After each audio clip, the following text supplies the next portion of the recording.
Breaking news చూస్తున్నాం. తెలంగాణ భవన్ దగ్గర తీవ్ర ఉద్రిక్త పరిస్థితులు తలెత్తుతున్నాయి. సీఎం ఇంటి ముట్టడికి వెళ్లేందుకు బీఆర్ఎస్ నేతలు ప్రయత్నం చేస్తుండటంతో పోలీసులకు బీఆర్ఎస్ కార్యకర్తలకు మధ్య అక్కడ తోపులాట జరుగుతోంది. తెలంగాణ భవన్ దగ్గర భారీ ఎత్తున పోలీసులు మోహరించారు. బీఆర్ఎస్ కార్యకర్తలను పోలీసులు ఎక్కడికక్కడ అడ్డుకుంటున్నారు. బీఆర్ఎస్ కార్యకర్తలు బయటకు వచ్చే ప్రయత్నం చేస్తున్నారు. తెలంగాణ భవన్ నుంచి బయటకు వచ్చే ప్రయత్నం చేస్తున్నటువంటి బీఆర్ఎస్ కార్యకర్తలను పోలీసులు అడ్డుకుంటున్నారు. అయితే ప్రభుత్వ దిష్టిబొమ్మను బీఆర్ఎస్ శ్రేణులు దగ్ధం చేస్తున్న దృశ్యాలు మనం చూస్తున్నాం.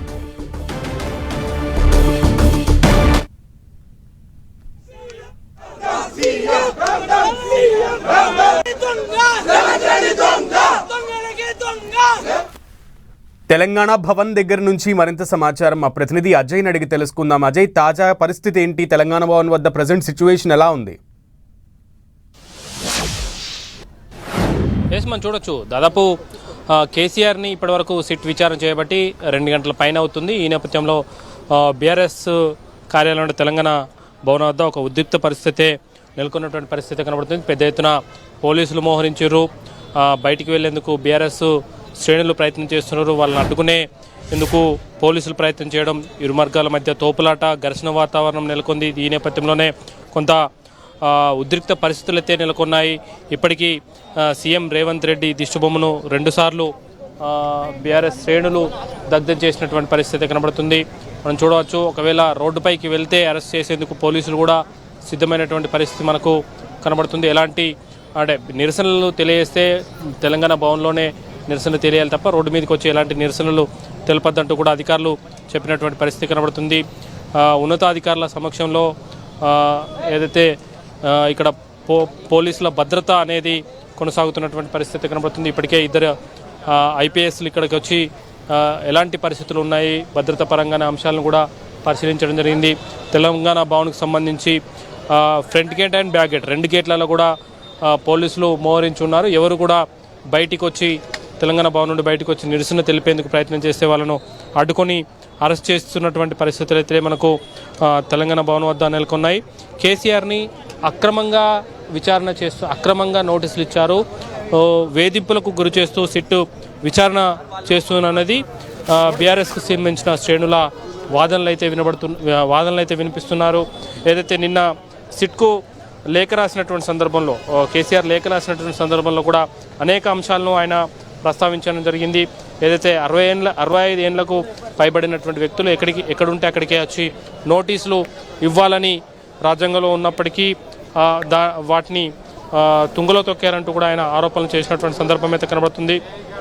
సెక్షన్ 160 సిఆర్పిసి నిబంధనలను దృష్టిలో ఉంచుకొని ఈ నోటీసులు ఇస్తే బాగుండేదంటూ కూడా వాళ్ళు చెప్పినటువంటి పరిస్థితి కనబడుతుంది. అయితే ఏదైతే గతంలో నందినగర్లో నోటీసులు ఇచ్చిన సందర్భంలోనే నేను ఎర్రవెల్లి ఫామ్ హౌస్లోనే ఉంటాను, అక్కడికి వచ్చే నోటీసులు ఇవ్వాలని చెప్పినప్పటికీ కూడా మళ్ళీ నందినగర్లోనే నోటీసులు ఇవ్వడానికి కూడా ఆయన తప్పుపెట్టినటువంటి సందర్భం అయితే కనబడుతుంది. అయితే రాత్రి 9 గంటలకు వచ్చి నోటీసులను స్టిక్ చేయడానికి అతికించడానికి కూడా ఆయన తప్పుపట్టినటువంటి సందర్భం అయితే చూడొచ్చు. ఈ అంశాలను బీఆర్ఎస్కి సంబంధించినటువంటి శ్రేణులు కూడా పదే పదే ప్రస్తావిస్తూ సీఎంను అదేవిధంగా సీఎం రేవంత్ రెడ్డిని విమర్శిస్తున్నటువంటి సందర్భం అయితే కనబడుతుంది. ఎలక్షన్ అఫిడవిట్లో అదేవిధంగా అసెంబ్లీ రికార్డులో ఉన్న అడ్రస్ ఆధారంగా నోటీసులు ఇవ్వాలని పోలీసులు చెప్తున్నప్పటికీ కూడా ద్వంద్వ వైఖరి, అంటే నోటీసులు ఇచ్చేయడంలో పోలీసులు ఒక ద్వంద్వ వైఖరిని అవలంబిస్తున్నారు.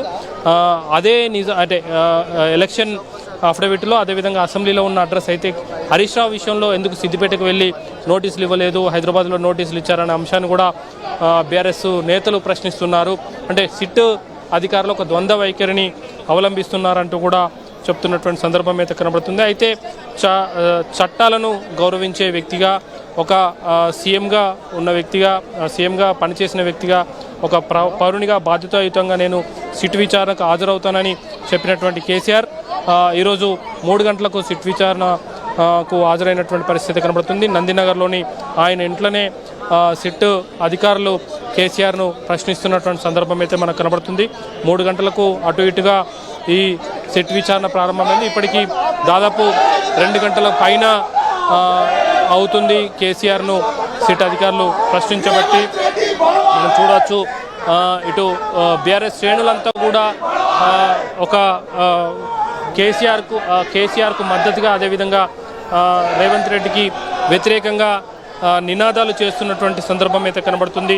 ఏదైతే మున్సిపల్ ఎన్నికల్లో బీఆర్ఎస్కు అడ్వాంటేజ్ అవుతుంది, ప్రజలంతా కూడా బీఆర్ఎస్కు పట్టం కట్టబోతున్నారు. కాబట్టి ఒక కక్ష సాధింపు చర్యల్లో భాగంగానే ఈ తరహా నోటీసులు ఇచ్చి అసలు కేసే లేని అంశాన్ని కేసులాగా మలిచి కక్ష సాధింపు చర్యలకు పాల్పడుతున్నారంటూ కూడా వారు ఆరోపణలు చేస్తున్నటువంటి సందర్భం అయితే మనకు కనబడుతుంది. అయితే బీఆర్ఎస్కు సంబంధించినటువంటి శ్రేణులంతా కూడా ఏదైతే కేసీఆర్ వయసును దృష్టి పెట్టుకొని ఆయనకు గౌరవించాల్సింది పోయి ఈ విధంగా వివరించడం సరైంది కాదు.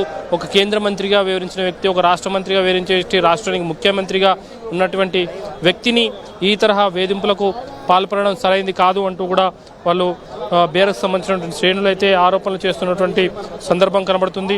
ఇట్లా ఏదైతే ప్రధానంగా డైవర్షన్ పాలిటిక్స్ తెలంగాణలో నడుస్తున్నాయని, డైవర్షన్లో భాగంగానే ఈ విధంగా చేస్తున్నారని, 6 గ్యారంటీలను అమలు చేయాలని ప్రజలు ప్రశ్నిస్తారని, ఆ ప్రజలను ఒక తప్పుదోవ పట్టించేందుకు, ప్రజలను డైవర్ట్ చేసేందుకే రేవంత్ రెడ్డి ఈ తరహా వ్యూహాన్ని ముందుకు తీసుకొచ్చి రాష్ట్రంలో ఒక డైవర్షన్ పాలిటిక్స్ చేస్తున్నారంటూ కూడా బీఆర్ఎస్ శ్రేణులు అయితే ఆరోపిస్తున్నటువంటి సందర్భం అయితే కనబడుతుంది. బీఆర్ఎస్కి సంబంధించినటువంటి కార్యకర్తలు, బీఆర్ఎస్కి సంబంధించినటువంటి ఎమ్మెల్యేలు, ఎమ్మెల్సీలు అంతా కూడా తెలంగాణ భవన్కు చేరుకుంటున్నారు. ఇంకా కూడా ఉదయం నుండి కూడా కార్యకర్తలు, శ్రేణులు వచ్చి తమదైన శైలిలో తమ నిరసన అయితే తెలియజేస్తున్నటువంటి సందర్భం కనబడుతుంది. కొద్దిమంది దిష్టిబొమ్మను దగ్ధం చేస్తూ ఉండగా మరికొంతమంది బ్లాక్ బెలూన్లు గాలిలోకి వదిలేసి తమ నిరసనను వ్యక్తం చేయడం జరిగింది. ఇట్లా రకరకాల వ్యక్తులు రకరకాలుగా తమ నిరసన అయితే కొనసాగిస్తున్నటువంటి సందర్భం అయితే కనబడుతుంది. మనం తెలంగాణ భవన్కు ఉన్నటువంటి 2 గేట్లు మనం ఇప్పటివరకు ఎంటర్ అయింది. మొదటి గేట్ అయితే ఇటువైపు రెండో గేటు కూడా ఉంటుంది. ఆ రెండో గేట్ వైపు కూడా పోలీసులు పూర్తి స్థాయిలో బ్లాక్ చేసినటువంటి పరిస్థితి మనకు కనబడుతుంది. అంటే తెలంగాణ భవన్ నుండి ఎవరు కూడా బయటికి వెళ్లేందుకు వీలు లేకుండా కూడా బ్లాక్ చేసినటువంటి పరిస్థితి కనబడుతుంది. ఇప్పటికే మాజీ మంత్రి హరీష్ రావు తెలంగాణ భవన్కు చేరుకోవడం జరిగింది. ఇక్కడ ఉన్నటువంటి కార్యకర్తలు కూడా ఆయన గైడ్ చేస్తున్నటువంటి సందర్భం అయితే కనబడుతుంది. ఎప్పుడు ఏ వ్యూహాన్ని ఎలా అమలు చేయాలి, ఏ విధమైన ఎవరు మాట్లాడాలి, ఏంది అనే దానిపైన కూడా దిశానిర్దేశం చేస్తున్నటువంటి సందర్భం అయితే కనబడుతుంది. ఎమ్మెల్యేలు, మాజీ మంత్రులు అంతా కూడా అటు ఎప్పటికప్పుడు ప్రెస్ మీట్లు పెడుతూ కాంగ్రెస్ యొక్క, అదేవిధంగా సిటీ యొక్క ద్వంద్వ వైఖరిని కూడా విమర్శిస్తున్నటువంటి సందర్భం అయితే మనకు చూడవచ్చు. ఇటు రెండో గేట్ వైపు కూడా పోలీసులు పూర్తి స్థాయిలో భద్రతను ఏర్పాటు చేసి ఎవరు కూడా తెలంగాణ భవన్ నుండి బయటికి వెళ్లకుండా కట్టుదిట్టమైనటువంటి భద్రతను ఏర్పాటు చేసినటువంటి పరిస్థితి మనకు కనబడుతుంది. అదే అయితే లోపల, అంటే తెలంగాణ భవన్ లోపల ఉన్నటువంటి పరిస్థితిని అయితే మనం కళ్ళ కట్టినట్లుగా కనబడుతోంది.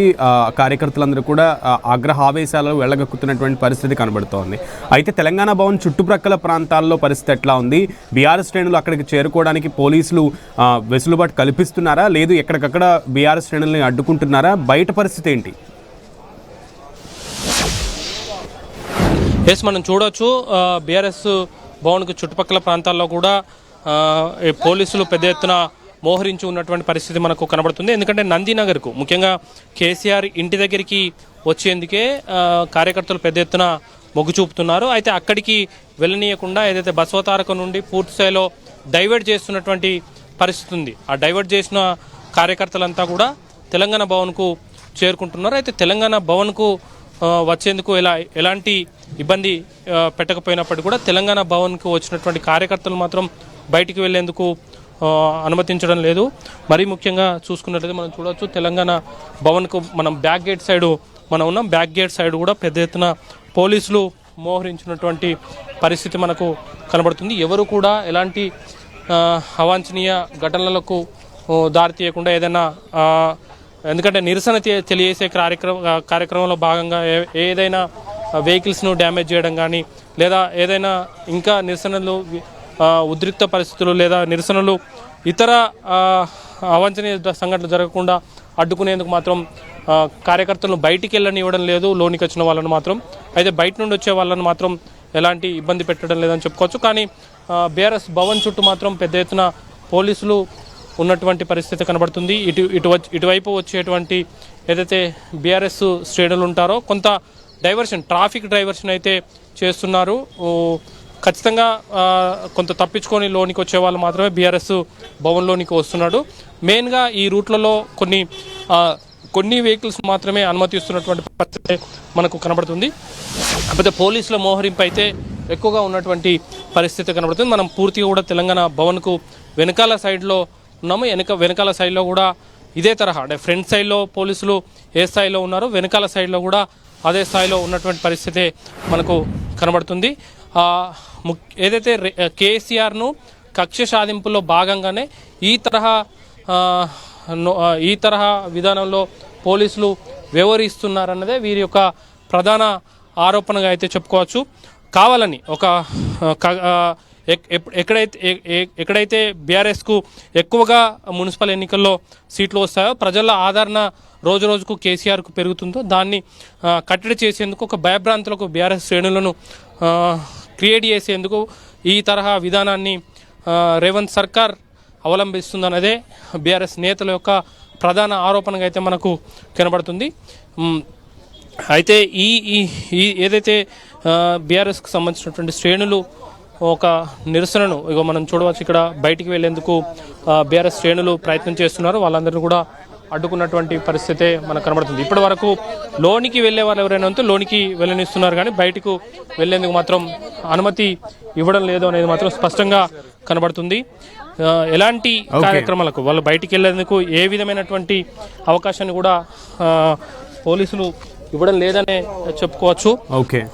ఇటువైపు అంటే మనం బ్యాక్ గేట్ సైడ్ ఎవరైనా బయటకు వెళ్తే అడ్డుకునేందుకు కూడా పోలీసులు ఉన్నటువంటి పరిస్థితి మనకు కనబడుతుంది. ఇదే తరహా విధానం ఫ్రంట్ సైడ్లో కూడా ఉందని చెప్పుకోవచ్చు. మొత్తంగా చూసుకున్నట్లయితే బీఆర్ఎస్ భవన్ వద్ద అంటే తెలంగాణ భవన్ వద్ద ఒక ఉద్రిక్తమైనటువంటి వాతావరణం, ఒక కట్టుదిట్టమైనటువంటి భద్రతలో ఇక్కడ ఉంచినటువంటి పరిస్థితి కనబడుతుంది. ఎవరు లోనికి వచ్చినా బయటికి మాత్రం అనుమతి ఇవ్వట్లేదు. ఎందుకంటే రోడ్లపైకి వెళ్ళి నిరసన తెలియజేసి ట్రాఫిక్ను జామ్ చేసే అవకాశం ఉండడంతో కూడా పోలీసులు ఆ విధమైనటువంటి భద్రతను అయితే ఏర్పాటు చేయడం జరిగింది. Okay Ajay, keep updating us. Thank you.